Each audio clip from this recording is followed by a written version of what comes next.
So I've been thinking about something that Huyang said in the latest episode of Ahsoka. While discussing Sabine's Jedi training, Huyang pointed out that Ahsoka herself comes from a line of non-traditional Jedi. I thought to myself, why not take a look at some of the Jedi in this line and examine just how much they strayed from Jedi teachings? Ahsoka began her Padawan training during a time of great turmoil. Instead of receiving the traditional instruction of generations past, she was thrust into a massive war and had to be taught on the battlefield.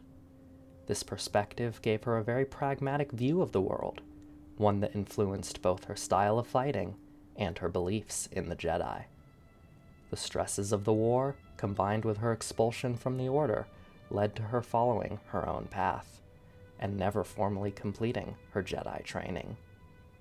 Ahsoka herself was of course trained by Anakin Skywalker. Anakin had been accepted to the Order at a far older age than was traditionally allowed. As a Jedi, he often flouted the rules in favor of his own beliefs about any particular situation. Anakin went so far as to teach his own Padawan that there was a difference in obeying the Jedi Council and figuring out how to obey them. While Anakin kept his most intimate attachment a secret, this being his marriage to Padme, he wasn't exactly subtle about his attachment to other people in his life. When it was believed that R2 had been lost in battle, Anakin put great effort into finding and saving him, having to reveal that he had violated protocol by not wiping R2's memory in the process. He also did everything in his power to prove Ahsoka's innocence during her trial, vocally accusing the Council of having a predetermined verdict, and even going so far as to work with the former Jedi turned separatist, Asajj Ventress. Honestly, if you were to look up the phrase non-traditional Jedi in a dictionary, you would see a big picture of Anakin. Next in this line, we have Obi-Wan Kenobi. Obi-Wan is certainly the most traditional Jedi that I will discuss in this video. However, this does not mean that he was perfect. During the Clone Wars, his missions reconnected him with his old flame, Duchess Satine of Mandalore.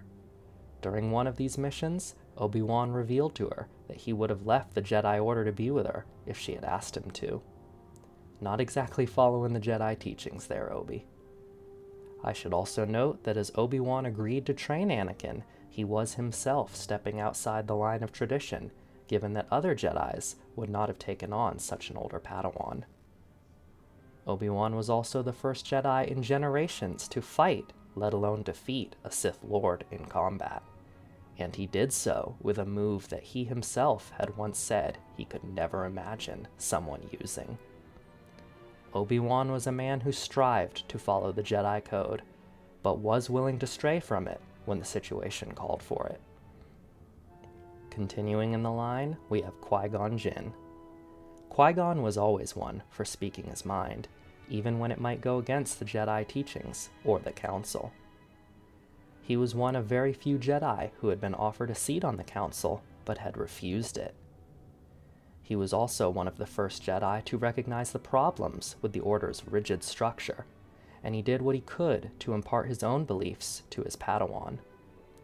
He went so far as to willingly challenge the Council by stating that he would train Anakin himself when they refused to do so. This was not even the first time he had gone against the Council, a fact that Obi-Wan pointed out to him when asking Qui-Gon to reconsider his actions. Qui-Gon's willingness to explore the deep mysteries of the Force allowed him to preserve his consciousness after death, a skill that he would teach to Masters Yoda and Obi-Wan. Ironically, many Star Wars fans, myself included, see Qui-Gon as the type of Jedi that one should strive to be like. And this does make me wonder, what does this fact say about the Jedi Order? Finally, I will end this line of Jedi at Count Dooku, Qui-Gon's master and a perfect example of a pragmatic Jedi with genuinely good intentions, at least at first, whose desire to end corruption went too far. Practically all of Dooku's time as a Jedi was spent questioning the Order and the Republic. Dooku's struggle is well covered in the Tales of the Jedi, where we see several examples of Jedi values coming into conflict with reality. Dooku knows that the Jedi are supposed to serve the Republic, but he takes issue with this service when it results in the harming of common people. He sees a complacent Jedi leadership when they refuse to look further into the death of one of their own, despite the obvious signs that something was not right. Dooku was forced to take it upon himself to investigate this, and even though his suspicions were proven correct, the Council chose to award the newly vacant Jedi Council seat to Dooku's colleague, Mace Windu. Eventually, Dooku had had enough and left the Jedi Order in the hopes of finding a way to better the Republic. This, of course, resulted in his turn to the dark side, where he would aid in the Republic's downfall. Now, I'm pretty sure that many of you watching were pretty familiar with most of these Jedi and their stories. Still, I had never actually sat down and thought about how they were all connected. Maybe the Force decided that there should be something unique about the Jedi that are trained in this line. If so, do you think Sabine fits into it?